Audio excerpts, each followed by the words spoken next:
Hey, you're listening to the Icarus Idea. This episode we're gonna talk about games and toys, so keep listening.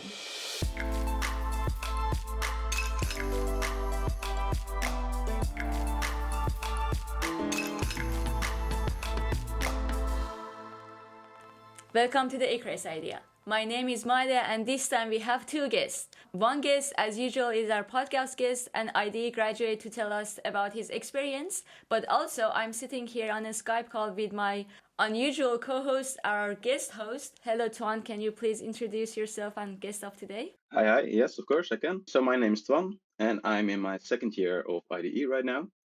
I like sports, specifically basketball, which I've been playing for quite a long time.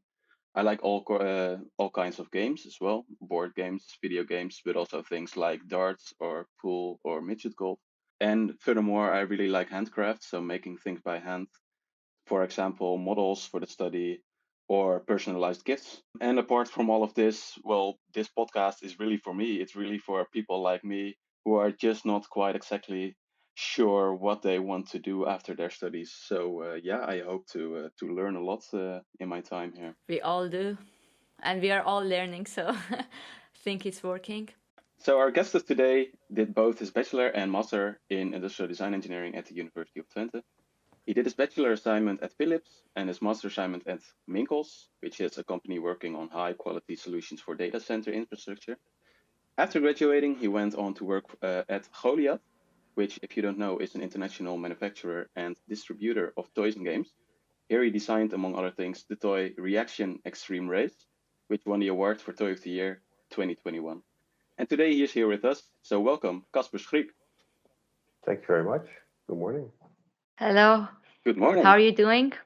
I'm doing pretty well. It's a nice and busy time at work, so that's always fun. Nice. So let's get into it. As Tuan mentioned, you did your master's at your thesis for master's at Minkels, a cabinet provider. But then, how did you end up at Goliath? Yeah, that's quite a different organization, right? Yeah. When I was looking for a master's assignment, this was over summer break. There was not a lot of availability of assignments at that time, and honestly, I could have searched probably a little harder. That helped as well. So at some point, I was searching for a while, and then this assignment came along, and it was actually originally a different assignment. And together with that company, I rebuilt it basically for the purposes of a proper master's IDE assignment. But it was like the products that they're making there. It's for data centers, like you said. They're mostly working on cabinets for the products that are going to be slid in there, not necessarily the electronical stuff, but the frames basically. And while that is very interesting for people that like a little bit more of the technical hardcore engineering stuff, I didn't actually like that sort of product too much. So I wasn't necessarily bound to that company or that type of product. And then my girlfriend actually got a job in Zwolle.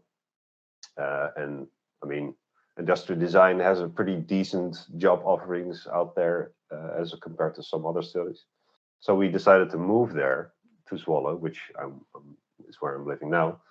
And I got searching around there, and one of the first places I found that I could like write an application for was Goliath, and that was actually the first one I went to for my job interview, and it was a direct hit basically.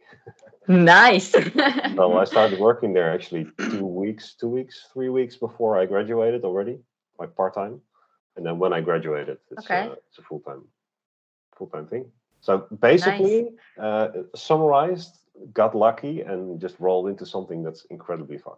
You sometimes need that as well in life, right? A bit of luck. Yeah, for sure. Yeah. You always need a bit of luck in life. But you make it sound too easy to find a job, which makes all of us who are about to go to the world and like actually we graduated worried. We don't have to worry. No, it will all be fine. We also know that the track for ID Master that you did was management of product development. Do you use the skills? Is it aligned with management of product development that you do there, or? I think you can approach it from both. In my time, it was design and styling was the third option, and now it's, I think, something with human interaction or something. I'm not sure that the name changed, I believe. Yeah. But basically, I have colleagues, or I had a colleague that did that master's and was in the same team that I was in. And I'm from the management of product development, and I'm in that same team. So you can approach it from two different sides. So my background allows me to look more into the way we are designing things. And from the other side, it's basically a lot more the creative background and the creative support for whatever we're doing. So if you look at the products that we're making, it's not really too super difficult hardcore engineering problems. It's especially because we have an engineering department that's in Hong Kong that does a lot of the engineering over there, depending on what's the easiest and the quickest, obviously. And for what we are doing on our side, like management of product development, basically, and like industrial design as a whole, is a studies that's teaching you a very broad set of skills. They say this all the time, like all the teachers say this. And it's one thing to hear that and think, okay, apparently I'm being taught a lot of different things. But it's another thing to actually experience it, because in the field I am actually using like a very wide set of skills. So for instance, I said this in the preamble, the way we work is that each person of our team is basically responsible for a few different projects. And for that project, it's your job as the designer to take it from wherever the starting point is to it being on the boat in China. It's that whole process is going to take a lot of different steps with a lot of different disciplines, a lot of different people. Management of product development sets you up pretty good for all of those steps, basically. So yes, for sure, it's definitely the right studies. But what is it necessary? You get the job that you're trained for, like your background matches, or does it happen that ID students who don't have a master's or something, and they start working as a product manager because they have the capabilities? Like, is it major based or experience based, working in a game design and toy design? So if you really want to do toy and game design, again, you can approach this from a lot of different ways. So there are people, I have one person in my team, for instance, that hasn't done a master's at all, or I'm not sure, he's done a bachelor's in something completely different, I believe, like years ago. He was building ships, like he's a carpenter. He was a carpenter. And then in his off time, he was making games. He was just making them for fun, and at some point he's got them published. And that is something that my manager saw. And when we had an opening and we needed someone, he said, okay, this guy can make games. So he doesn't really know how to make product, which we as industrial designers obviously do know. So he's missing all that knowledge after the fact. But that first step, like making the actual game, that's something we don't necessarily get taught that at industrial design, obviously, because we're not a game design studies. But that's in and of itself is a very different way of thinking about a product. So game design is still a very important factor, but we have that knowledge in-house. So what we really need is people to actually make the physical product and help assist in that whole process that I talked about before. So in that case, definitely we prefer looking at industrial designers to hire, for sure. And from all the many skills that you use, as you mentioned, did you learn all of those from the study, or did you also develop some of them during your time there? Apart from the game design skill that I mentioned just now, the idea of designing a game that has a few I don't have the book here, but that has a few different steps along the way than we usually do. So you can actually apply for instance, the Delft design model or something like that. You can definitely apply that also to game design, but the very quick testing, the adjusting, the looking at how people interact with something, that's something that definitely I learned while on the job. Now that we are talking about games, let's go talk about the Reaction Extreme Race, the toy that won the award of the Toy of the Year of 2021. For our listeners, Reaction is like, I will explain briefly, but obviously you can explain how the game works better. Reaction is a game that works like domino, you line them up, but it's slightly different than dominoes because the stones that are in this game you can build cool stunts with it. Apparently, can you tell us like how does this game works and what was your role in it? Yeah, so that's pretty accurate.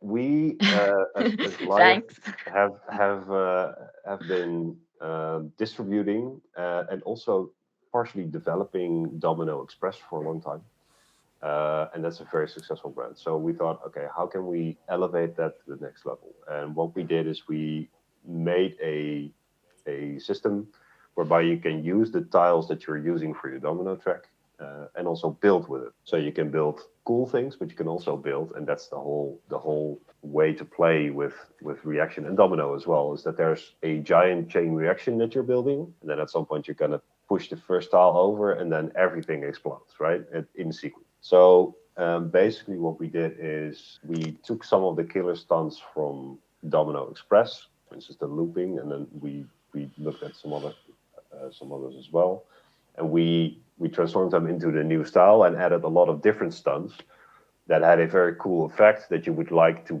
build into your track. So the Extreme Race is actually the biggest set of a line of 4 different sets. And all of those sets have their individual like stunts that they focus on. So yeah, it's a big chain reaction toy line that's based on the whole idea of domino, but then elevated to the next level with the building thing. And I mean, me as a kid, I was a Lego guy for sure. So Yeah. yeah, working on something that has its own system, looking at Lego, for instance, for a lot of inspiration in some points, because Lego is obviously a very different product. It was actually a really cool experience for this.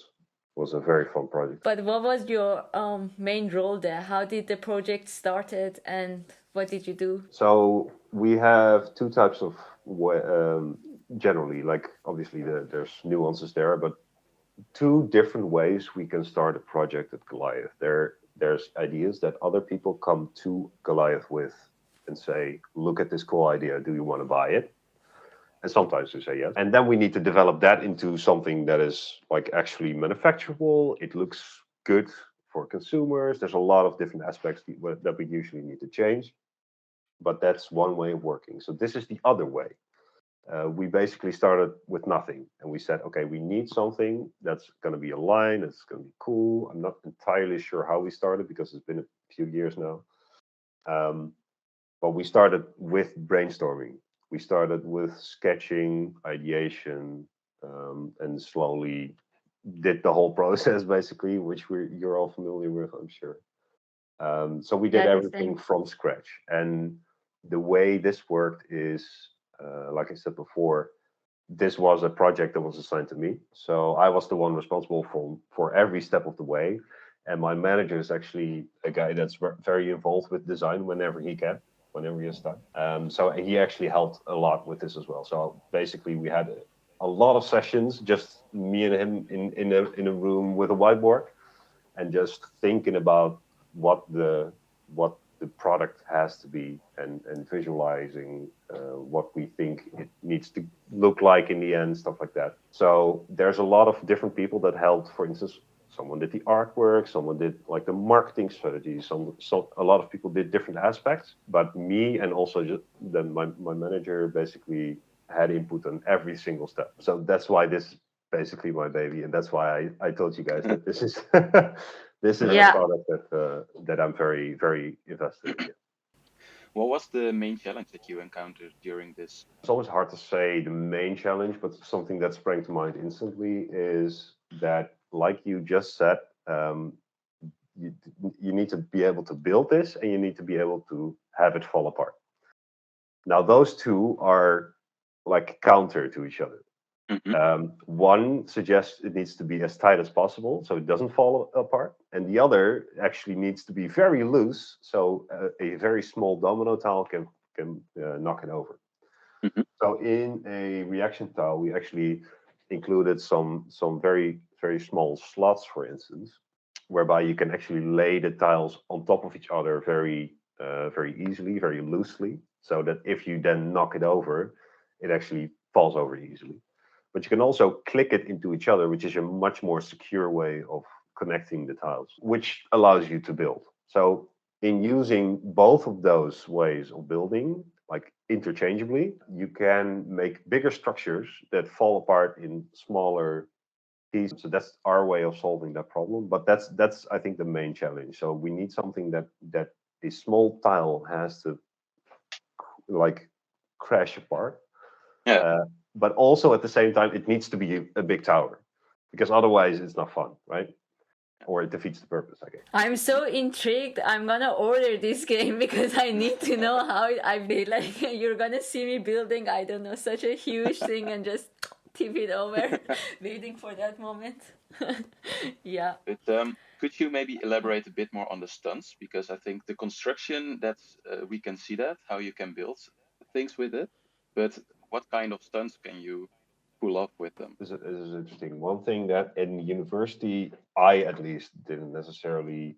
I did think about it because you have to think about it, but it's so much more important than you always. I always thought about is that cost is everything. Mhm. At least, I mean, it's. I'm sure it's in every industry, but in the toy industry, it's everything, right?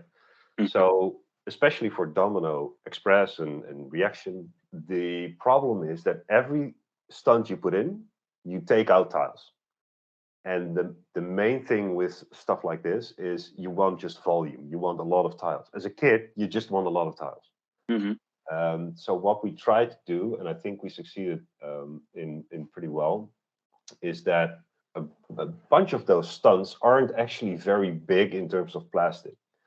They're actually fairly small. So we have a spinner that's actually a very small spinner on the base, and then you can click the tiles in to make it bigger. But the thing itself isn't necessarily very big. We have another stunt that's a cube, and that cube shoots out the top part, and that's the only thing it does. And because that's the only thing it does, it's a fairly simple stunt. We also have wheels, for instance. Those are just two pieces of plastic interlocked, and then they like one axle, one wheel, and that you can click into your tiles. So because we have constructed it in this way, it allows for a lot more tiles to be included in the set. And all those stunts are able to set in motion the next step of the track that you're going to build, basically. Mhm. So with the cube that I talked about that shoots something up, is that you have something on one side, a track walking towards, going towards the cube. It triggers the cube, and then the cube smashes into the car. The car actually starts driving across the room, and there's another track that goes further, and that whole section of the room is surpassed by just two tiles, or I guess a few tiles, like four wheels and a cube, which Yeah. isn't necessarily a huge amount of plastic or like mechanical, like hardcore mechanical units products. So yeah, I think that's one of the main things. And then I mean the looping is actually not necessarily the same thing. The looping is just it's fairly big, but it's just cool. The looping is, for instance, one of those stunts that in Domino Express was extremely well received, Mhm. and it's just cool to look at. So that's an obvious influence for us. What is the average time that you spend on developing a toy or a game? For example, Reaction, because you said you started working on it years ago. So I want to know, like, did you work on it for 4 or 5 years and developed it, or? Now the development schedule basically is a lot shorter than 5 years. What I mean, like when something starts production, basically, then our job is pretty as designers is pretty much done. Yeah. Because then I mean you can tweak whatever you want from the design, but they're not gonna change it. Yeah. So, but when they start production, up until when it's actually in stores, or even when it's actually being sold, so we know if it's a good product or not, or if people like it or not, that still takes a lot of time. So I guess what I mean, like that time plus the development of the engineering part. Then before that, obviously you have the concepting phase, stuff like that. All of that, I think, for Reaction, I don't know. I think it's 3 years ago, 4 years ago that we started thinking about it, and then there's the added factor of sometimes we have something cool, and then we start developing it, and then we have a point in time where we need to pitch it. Obviously, pitching is part of every design process. And then when we pitch it, maybe it's not good enough. Maybe there's something there that we need to Yeah. further develop, and that means that maybe we push it a half a year or maybe a year. So it's very dependent on the product, but that happens quite often as well. That something needs to be further developed before we actually start hardcore engineering and making the tools and stuff like that. So it varies. Sometimes there's a product that we think can work. We make a prototype, it really works well, and then we fast track development very quickly. And sometimes it takes a few years before we actually get it right. It varies a lot. But let's go to our last question because we don't really have time anymore. So this is a question that we ask to all of our guests, and that is, what is your advice for ID students who are graduating? Or we can make it more specific and say, what is your advice for ID graduates who wants to get into toy or game design? Gotcha. Okay. I think those are two different things. So in ignoring the toy and game industry for a second, me personally, and like I said, I got pretty lucky. So I did not have to change this, but basically, for instance, my portfolio wasn't really up to snuff.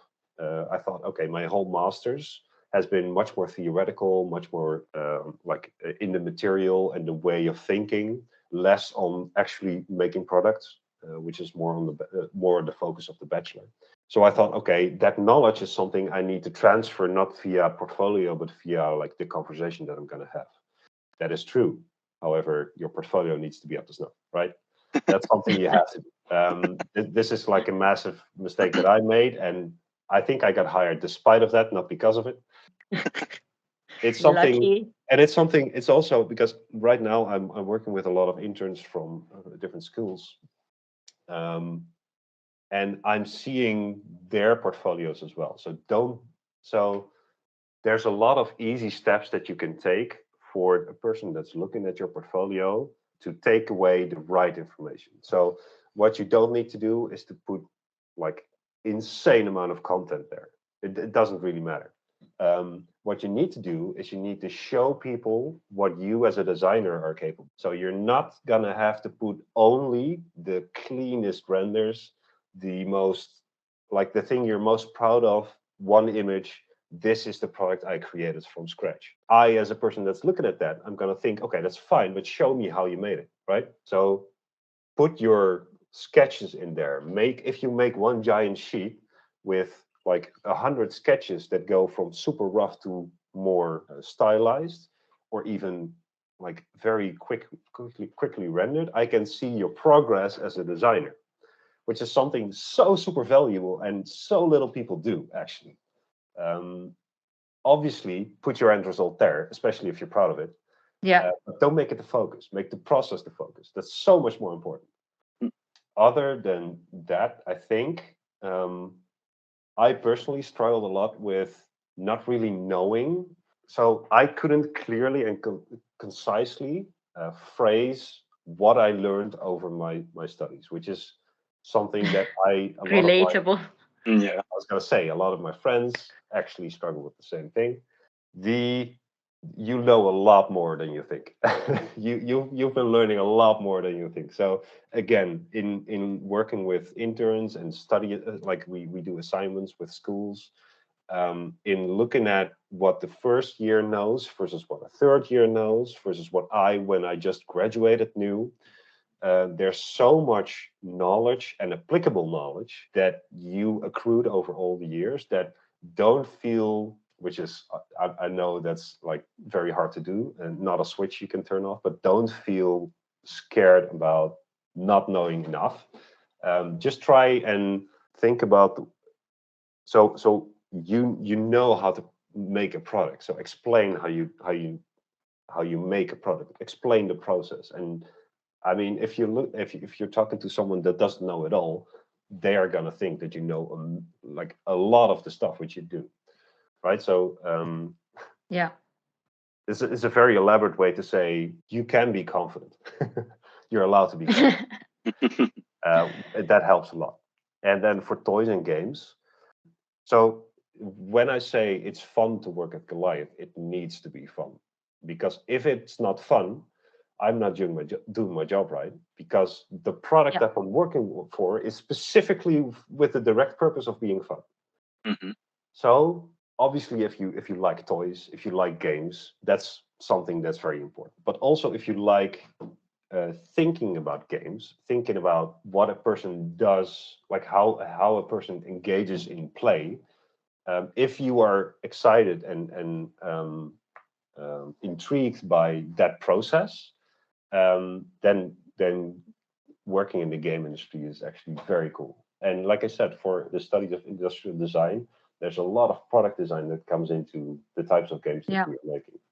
A lot of the knowledge that product designers have is actually something that we very much value. And there's actually, I don't think there's a lot of game companies in the Netherlands, at least for this target, available. So yeah, so I got super lucky with Goliath. It happened to be around the corner with me. Yeah. Yeah, and make games. If you're gonna send an application to, for instance, Goliath or a company like Goliath, make games. It can be very, so spend like 3 afternoons in a week thinking about a game, and it doesn't have to be good. It just has to be something you've thought about and iterated upon. Like I said before with the sketching thing, if you can show me that you've thought about it and progressed through your thoughts, it doesn't even have to be in the correct direction. You just have to be conscious about what steps you're going to take. And then when you're working at a company like this, and this probably goes for not only game design, but all sorts of different industries, when you're starting working at that company, you're going to learn a lot about the industry, a lot you didn't know before, a lot which is going to show you that your original game idea is probably rubbish. That's fine. It's just that you need to if I see someone, if we're looking for a new intern and we see someone with the exact two people with the exact same skill set, but one has tried thinking about and making a game and the other one doesn't, I mean, the first one definitely is going to be like the first one we want to talk to. Yeah. So yeah, that's basically it. Well, And it's probably applicable to different industries as well, I'm sure. Thank you for this advice. I think for many people, especially me, since I'm making right now my portfolio website, your advice was so helpful. Thank you for that. I hope our listeners also enjoyed it. And yeah, continue. Sorry. One more thing. A portfolio website is super cool and is probably very good to have. If you're gonna have a in-person conversation, bring physical stuff. That's not required, but That's really hard. very helpful, especially if you have prototypes. Okay. Especially if you have like physical stuff. It shows like if you have a website plus the physical stuff with you, it shows an extra level of openness about your work, which is actually something that's very valuable for us at least. All right, so everybody Nice. take Good to know. notes, make a cool portfolio website, land that interview, take your products over there, and get the dream job. Easy peasy. Don't throw your models away. I did throw my models Take away. Oh no. That's not great. Yeah. But thank you, Kasper, for talking to us. And the listeners, thank you for listening. As usual, please let us know what you thought of the episode. You can always comment on Instagram or send us an email. We will put the website of the games that we talked about in the description, so you can check it out. And if you want, like me, order. I hope the price is good for a broke student. I'm not sure yet. But hope you enjoyed the episode, and thank you, Kasper, for talking to us. Yes.